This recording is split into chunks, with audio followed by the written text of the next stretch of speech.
dama toog di xool ni ñu bëgg suñu tool ni ànduma ceeg yéen lu ma doon jigéen bëru ñëw ma daal jigéen ànduma ceeg yéen nee naa leen benn wax ji tegul fenn lu dul ci ay fen digal suñu teen loolu waral suñu teen ba soppeeku xale yaa ngi jooy wiyo iyo mag ñaa ngi muñ di naan fu ñu jëm xale yaa ngi jooy wiyo iyo mag ñaa ngi muñ di naan fu ñu jëm wi walla fu ñu walla wiyo fu ñu walla wi walla fu ñu walla wiyo fu ñu walla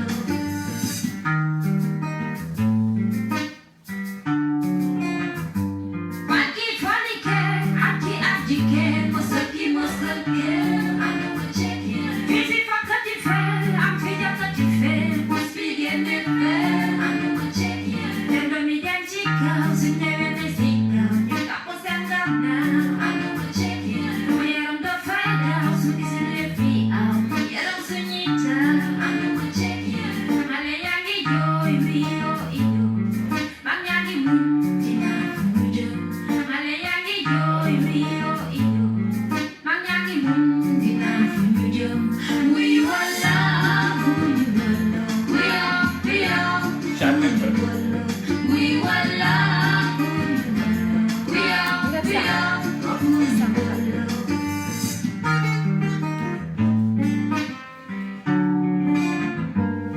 Ulene hekene, afghan sistektis, walangene jön. En roba huva, en saynu jön. Waladu hama, nikitenyum,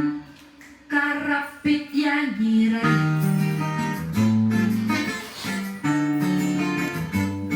Ulene herere, mishui anjui, walangene chop. Ulero chichibi, en saynu def. Walane spaghetti, nikitenyum, ketchup banyirai.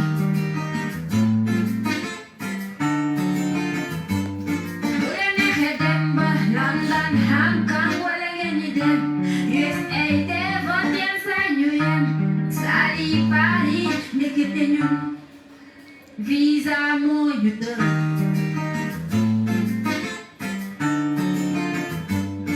Ulene hedoki, Sacré-Cœur, Point-E, walangene dem. En résidence mère, musien saynu yan. Amadi amitié, nikitenyum, sutawe rek ñu noon. We walla, fu ñu walla, we walla, we walla,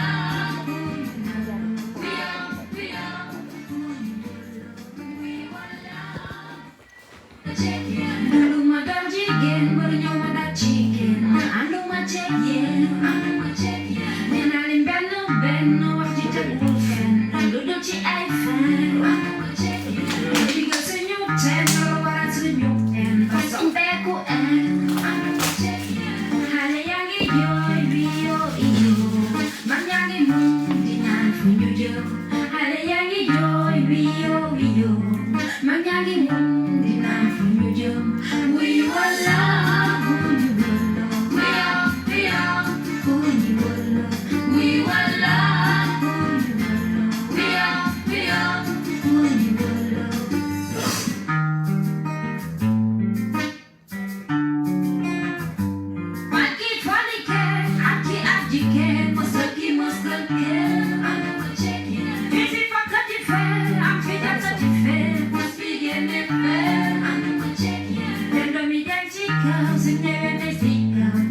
Bonsoir tout le monde,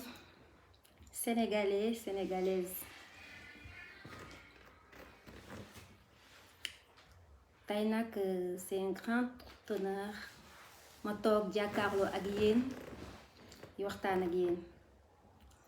Je me représente, xam naa ni xam ngeen ma mais au moins ma représenter encore. Je m'appelle Coumba Diallo, plus connue sous le nom de Queen Biz, artiste chanteuse. Tey nag c'est un grand jour pour moi parce que tey dama ñëw pour waxtaan ak yéen ci beneen anam, beneen facette bu Queen Biz.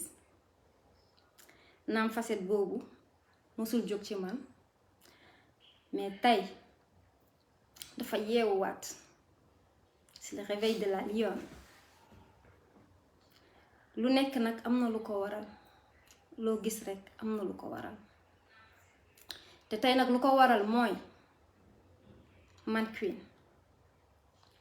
seen doom, seen rakk, seen mag, seen jigéen, juddoo Sénégal, màggee Sénégal, jàngee Sénégal, xàmmeewee Sénégal. Toute ma vie fii laa ko defee, dëkk ci dëkk bi, bokk ci dëkk bi, am fi wàll lool. Ma jàng nag, ma defee sama cursus scolaire yépp entre Thiès ak Dakar. J'ai fait l'école Péchiney de Lam-Lam, sama école primaire foofu la. Ma am sama entrée en 6e au centre de Tivaouane 4. Ma def sama secondaire collège, j'étais au CM Ogo Diop. Ma amee sama bac au lycée des Parcelles Assainies, jaar université, jaar UNIS. Kon tey man su ma nee ci dëkk bi laa dëkk rek yéen war maa gëm ndax loolu moo am. Tey nag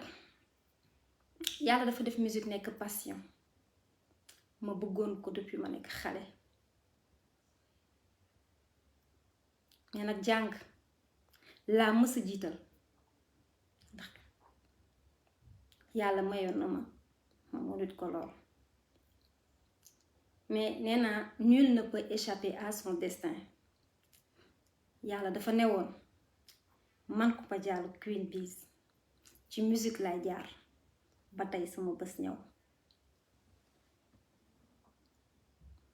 Je suis juriste de formation mais ni ma duggee ci musique sax ba professionnalisé wu ci tey ba dekk Queen Biz xam naa buñ ciy jaar day gudd, duma ci jaar, dinañ ci ñëwaat nag ci yeneen discussion, yeneen débat. mais tey lu waral bés bi tey mooy di le MJR. lu waral nag MJR, c'est un mouvement. yàgg ngeen ma laaj nag la définition du MJR. C'est le mouvement des jeunes pour la rupture. Vous allez me demander pourquoi le MJR. bi ma duggee ci musique macha allah yàlla may na ma ci nag, may na ma ci loolu. sama carrière bu ma gisee tey am ñu naan ndax musique bi doxul wala dara damay ree, ndax bu doon loolu rek duma ci jóge te mësuma ci jóg. sama musique tijjil na ma ay bunt, waaye li ci gën a neex may na ma nit ñi. tey bu ñu toogee ba ne Queen Biz c'est l'artiste la plus suivie sur Facebook, dama koy sante yàlla ndax ñu ngi à 1,5 million. waaye damay dolli rek ne même sur Instagram on est à 1,6 million. kon loolu dama koy sante yàlla bu baax a baax a baax. nit ñooñu di ma suivre nag la plupart des jeunes ma taxaw def seetlu, may waxtaan ak ñoom, di leen déglu, di xool seen ay métit, di gis ñuy am benn crainte ci seen avenir. di gis ñu jaaxle lool naam yàlla may na ma nag ci musique macha allah waaye ce serait très égoïste de ma part may xalaat sama bopp man kese doon naa toog nag te xalaat naan y a 2 voies à suivre soit ma continuer sama musique nekk ci sama bopp duma yàkkal dara mais ci sama conscience lan laa apporté man sama peuple lan laa apporté la jeunesse sénégalaise lan laa apporté sama dëkk loolu dina ma topp et je serai complice parce que maa ngi xool jeunes yi di sonn jeunes yi di jaaxle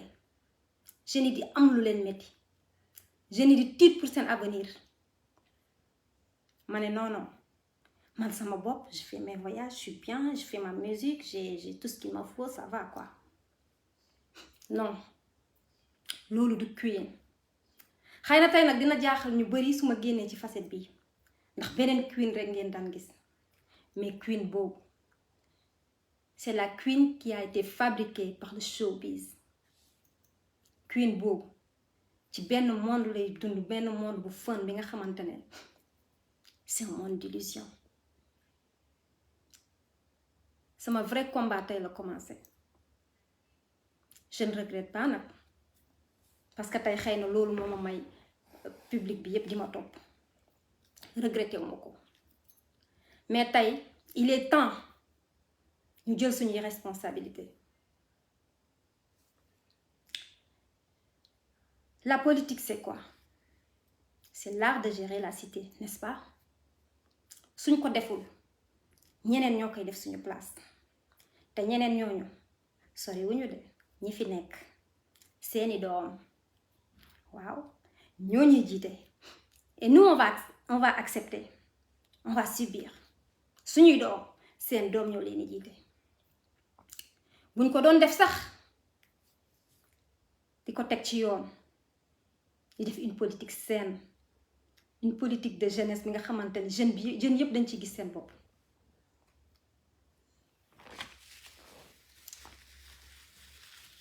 buñ doon def loolu excusez-moi du metti mais man li ma metti mooy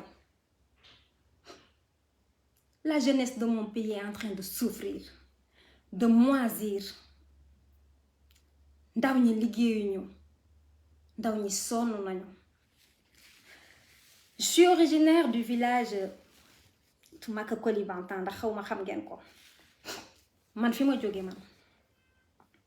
plus d'une 50aine de jeunes commune Maka ils sont morts ci géej gi lañu dee tey y a 2 jeunes village bi tudd Yorodondon c'est dans la commune de Maka Koulibantang toujours tey ils sont morts au Maroc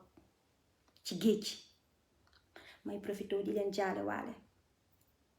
man ma war a noppi waale loolu je suis complice su ngeen ma ko waxee su ngeen ma ko waxul je suis complice ba tax na nag tey beneen Queen moo juddu une nouvelle Queen est née du ma ne sax est née peut-être c'est une résurrection ndax man lii dafa yàgg ci man bi may woy wàllu kenn woy loowu ma dama jóg rek way quand j'étais à l'université faculté de droit ndeysaan xam naa rupture bi tax dina leen xaw a jaaxal mais tur bu ma topp la parce que moi j'étais déléguée d'amicale et vous imaginez notre liste s'appelait rupture tey rupture boobu moo ma toppaat ba tey ci MJR quand je vous appelle les jeunes de ce pays c'est le moment de se battre c'est le moment de prendre notre destin en main man Queen tout ce qui est bling bling laa teg ñëw ne damay xeex pour mon peuple damay xeex pour mon pays ñu xalaat le temps file les jours s'en vont les mois s'en vont les années s'en vont ñu nii lañuy toogee di leen seetaan ñu jël suñu réew du ko foowee jël suñu alal di ko cakkat-cakkate tey le Sénégal est très riche au moment où il y a le pétrole et le gaz ñu toog ngeen di sonn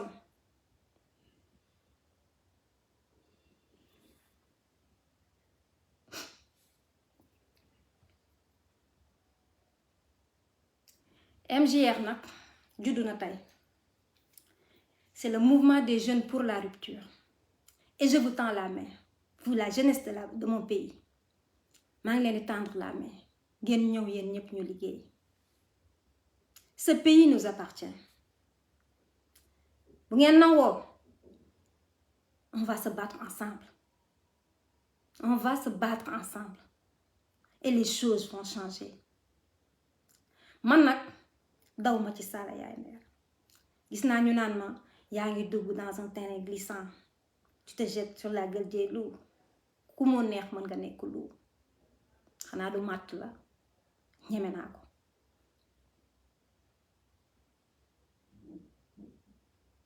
wow ma sax ragal nag mouvement bi kuy hésité wala ku ragal sax parce que am na benn instant bu ñu fa tolloo nit bu sësee sës na te man dama sës am na ñu may jéem a woo di ma dissuadé bugguma dégg loolu dama am objectif et objectif boobu lu ma bëgg man ak yéen ensemble ñu atteindre ndoo ko et un jour viendra on sera fiers de nous dinañ mën a di nettali suñuy doom wala suñu ay sët qu'on faisait partie des gens qui ont libéré ce peuple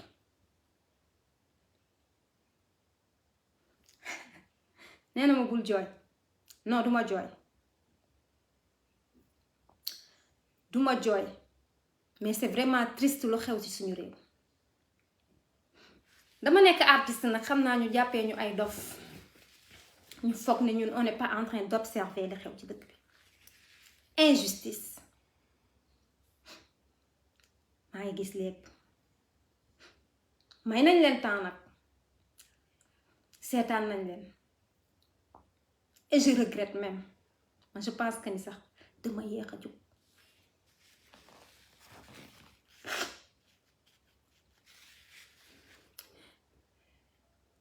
ce combat est un combat très important pour moi et je ne le fais pas pour moi je le fais pour nous la jeunesse sénégalaise. J'ai vu le président de la République. Il est en train de faire une politique de jeunesse bi nga xamante ne je sais pas jokko ak ndaw ñi la tudd. Monsieur le Président, pendant 10 ans, je pense qu'ils ont pris le pouvoir en 2012 ba 2022. Pendant 10 ans, où étiez-vous? Ngeen toog ba mu dese leen quelques mois au pouvoir ou même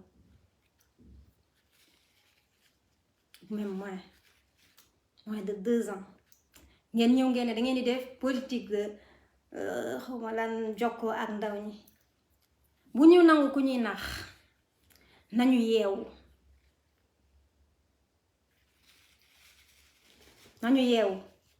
kenn dootuñu nax c'est fini on n'en a pas besoin loolu tey soxlawuñ ko nañu takk suñuy daal takk suñu ndigg xeex lu ñu moom c'est le moment où jamais ku ñemewul nag mën nga toog mais man je vous appelle ngeen ñëw ñu xeex et je vous tends la main.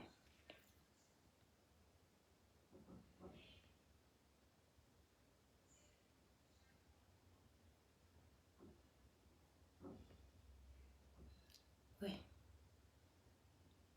C'est des milliardaires. Leurs enfants de multimilliardaires. Sénégal dafa neex. Sénégal dafa neex. te loolu mooy jeex.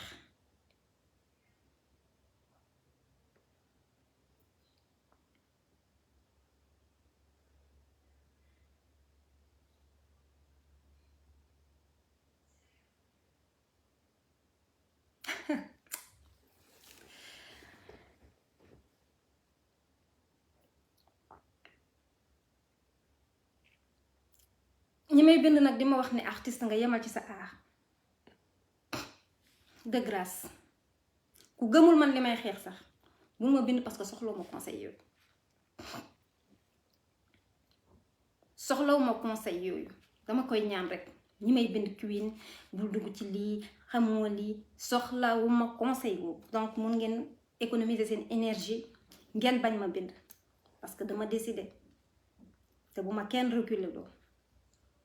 réew mi dama ci bokk dama fi am wàll ni ñépp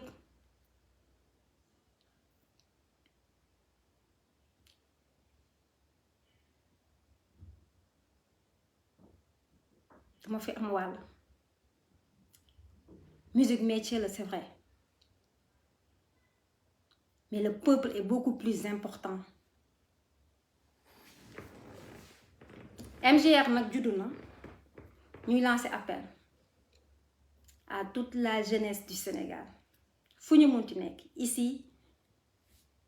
ak diaspora bi vous êtes tous les bienvenus on va se battre main dans la main après dinaa joxe numéro bi pour ñu bëgg a adhérer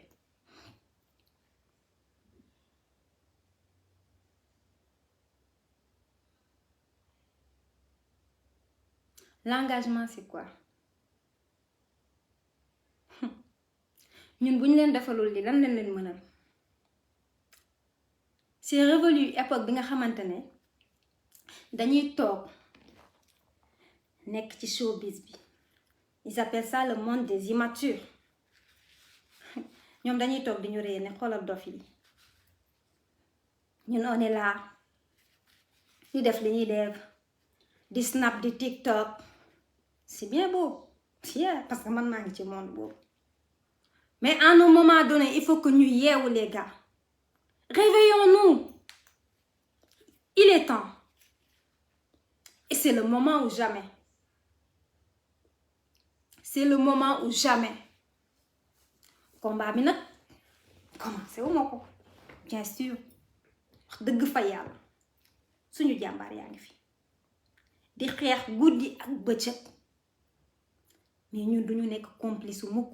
di garder suñu kenn di garder suñu silence ce serait ignoble irresponsable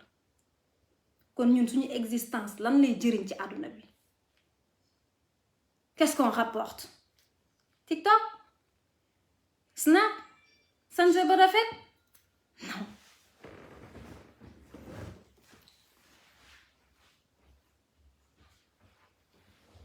ba tax na nag tey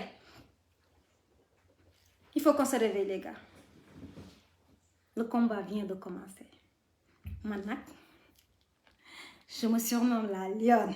de l'opposition waaw duma koo ñeme naa li may wax ñeme naa li may xeex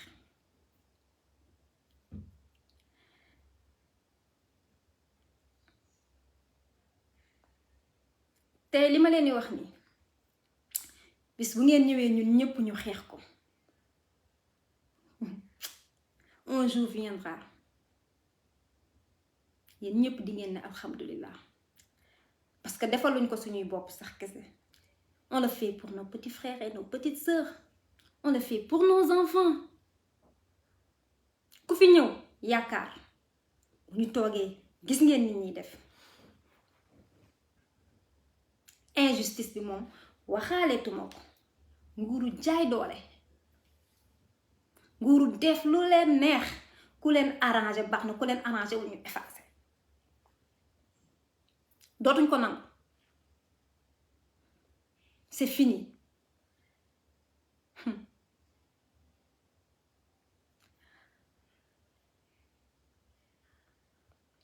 numéro bi nag c'est le 78 168 22 22 le 78 168 22 22 vous pouvez nous contacter on va créer un groupe WhatsApp ñun ñëpp ñu ànd bokk xeex li ñu xeex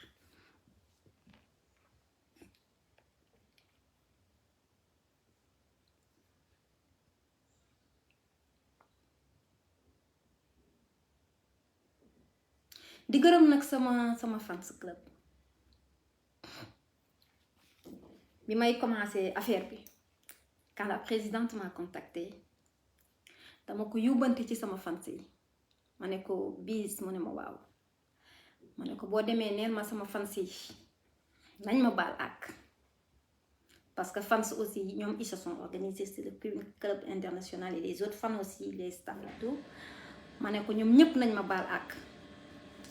ndax engagement bi ma jël nii xëy na dina am ñu muy neex ak ñu mu dul neex dina am ñu far fii ñee far fee te ñoom ñëpp dañu boole bëgg Queen di xeex ndax Queen di liggéey ak Queen ma ne ko boo demee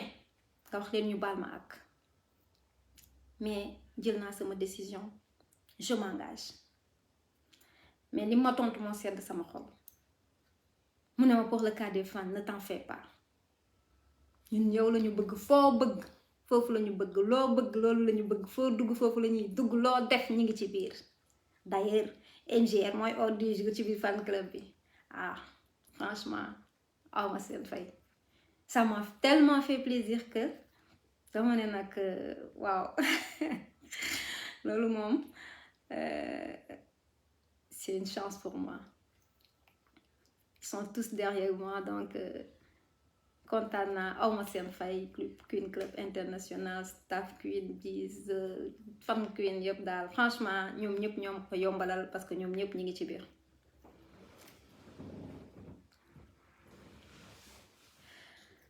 parlant de la vieille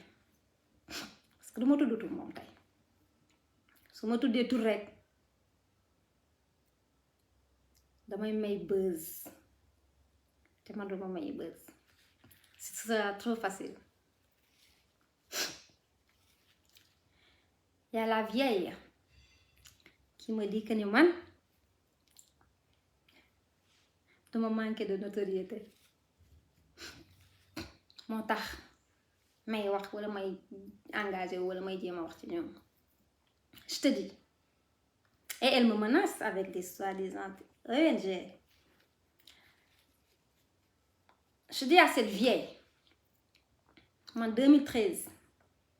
laa taxaw biir Nations Unies au siège des Nations Unies à New York way def discours ñu tàccu ma xam naa ne mosoo fa teg sa tànk ndax danga bëgg buzz soo ko defoon wane ko donc avec tes petites ONG à la con loolu duma intimider yaag say ONG ak say tubaab fu ngeen xam ngeen dem faalewuma leen si je suis en manque de notoriété yow xam nga moi je suis millionnaire en followers kon duma wax ak centimètre du dëgg donc on ne boxe pas dans le même ring. Et non, on n'a pas la même vision des choses. On n'a pas la même façon de faire la politique. Nous, on va le faire avec classe. Dinañ ko def ak classe. Dinañ ko def ak engagement et détermination. Dinañ ko def avec dignité. Kenn duñu jënd. Kenn duñu xokkatal. Kenn duñu dugal ci naka sudul noonu. Kenn duñu noot. Te nag duñu sukk kenn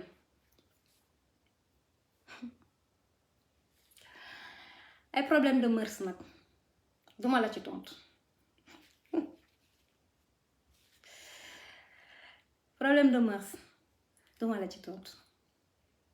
ndax sa yëf yi ngi fi tege te duma dugg ci ay détails taxumaa jóg kenn duma détourné ci sama objectif xam nañ lépp dañ dul wax trop petite pour ça trop petite pour di ñu wax loolu donc mooy loolu benn parenthèse bu ndaw la woon rek pour ma xamal kooku tuuti boppam rek mais tax maa jóg bu ma tudd tuur nag bëgguma may kenn buzz di leen remercier yéen ñëpp franchement ñi nekk ci Facebook bi waaye yeewi gis naa leen les patriotes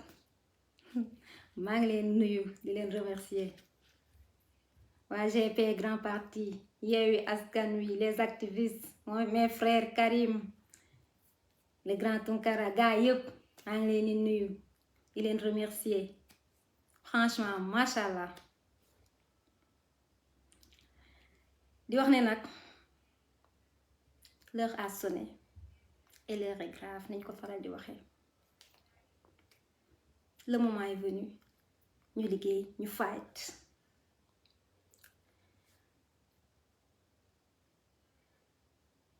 ci ordre du jour yi aussi waxoon naa dinaa wax ci 3e mandat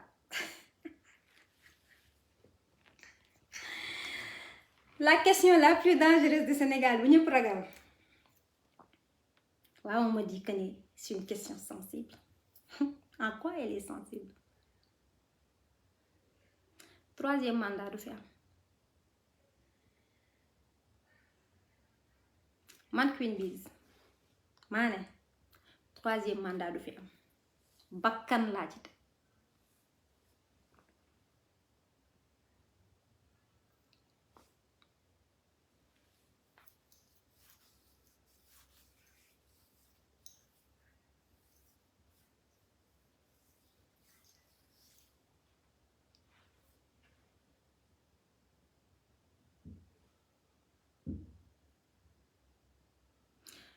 waaw ma Coco li 20 ans je vous salue maa ngi gis seeni message ne vous inquiétez pas seen doom yeewu na Sénégal sax laay wax seen doom yeewu na li doon nelaw it li doon nelaw ci ñun jeex na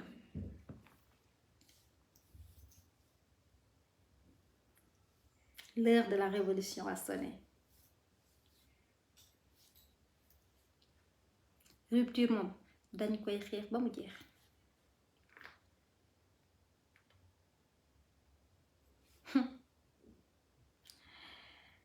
politique nag mi ngi door a am gan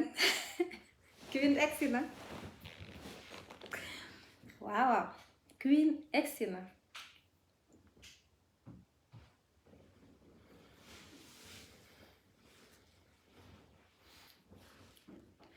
bon on va récapituler puis ñi nga xamante ne nee nañ dañu raté aussi bon que c'était ça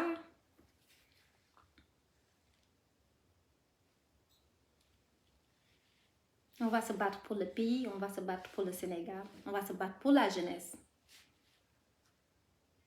ñun bu ñu xeexalu suñu bopp ku ñu koy defar personne ne le fera à notre place personne d'autre je dis personne et ça va continuer comme ça ça va continuer ainsi ba ñu dem ba mag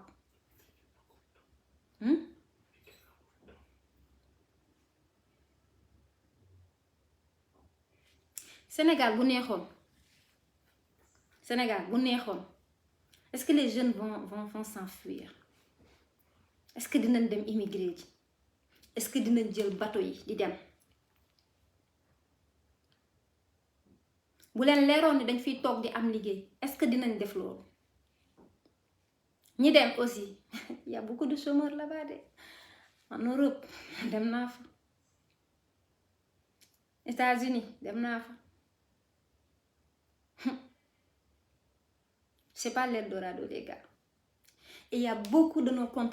compatriotes qui sont en train de souffrir ils sont dans la galère dans la dèche totale ñii amuñu këyit ñii amuñu liggéey mais koo ci ne nañ ñibbi Sénégal mu ne la deewa ma ko gënal dee et vous pensez que ce pays marche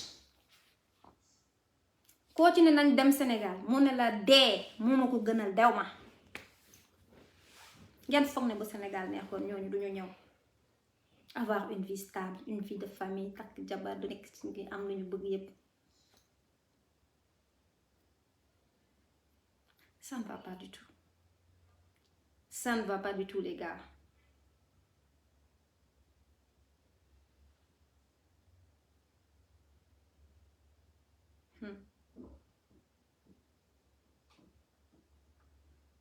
Ok, l'idée générale c'était ça.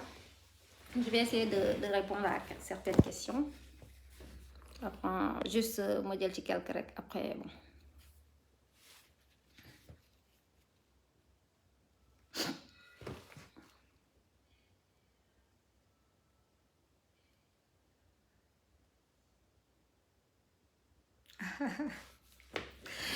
me dit que ni Queen dañuy bul ñu def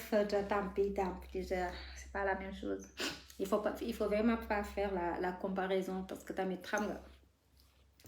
nit bu ñëwee xam nga bàyyi léppam nekk ci benn détermination aussi ce genre de message vraiment ça le fait pas quoi, ça le fait pas.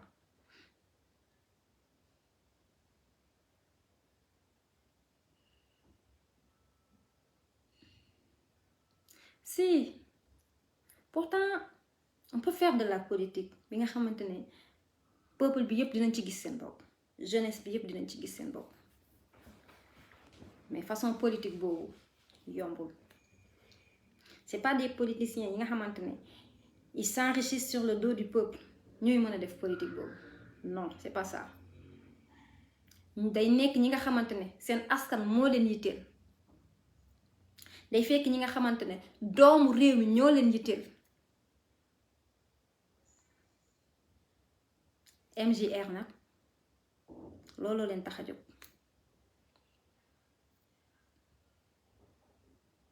di jàlle waat suñu mbokk Yoro Dondo ñi nga xamante ne tey y a 2 jeunes qui sont morts en mer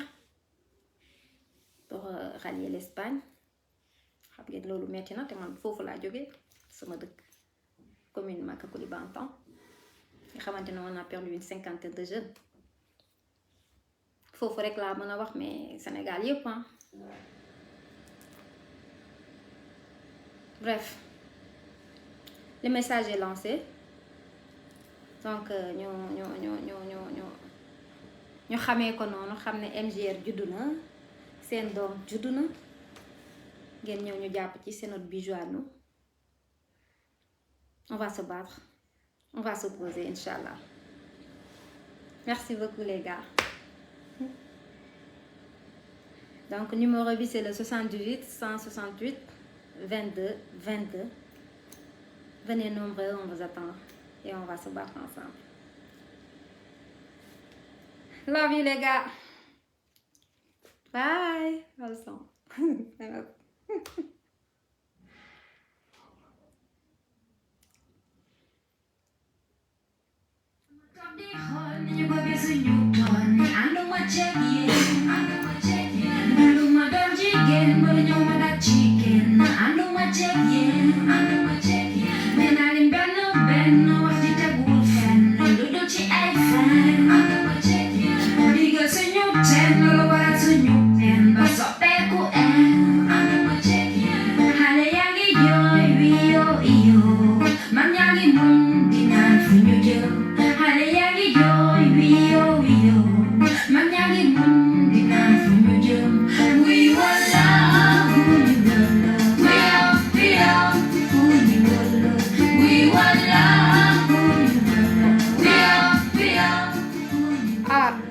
di leen wax ne rek dañu tënk tey waxtaan bi dañ ko tënk donc on va faire une grande conférence de presse avec toute la presse et tous invité nag tout le Sénégal, toute la jeunesse tout le peuple sénégalais. dinaa invité ñëpp ñu yaatal parce que tey xam nga ci biir live bi on peut pas tout dire, on peut pas tout déballer, mais je faisais juste une petite introduction pour vous parler du mouvement, pour wax leen nag li ñuy sumb ak li ñuy wàcc. Inch'Allah dinañ ko gën a yaatal. Venez en masse, venez, moi je vous tends la main et main dans la main on va se battre ensemble. En attendant loolu yëpp di am dinañ fi dinaa woote Inch'Allah conférence de presse bu mag a mag comme ça dinañ wax lépp li ci biir. I love you so much guys, kontaan naa. Un Sénégal meilleur.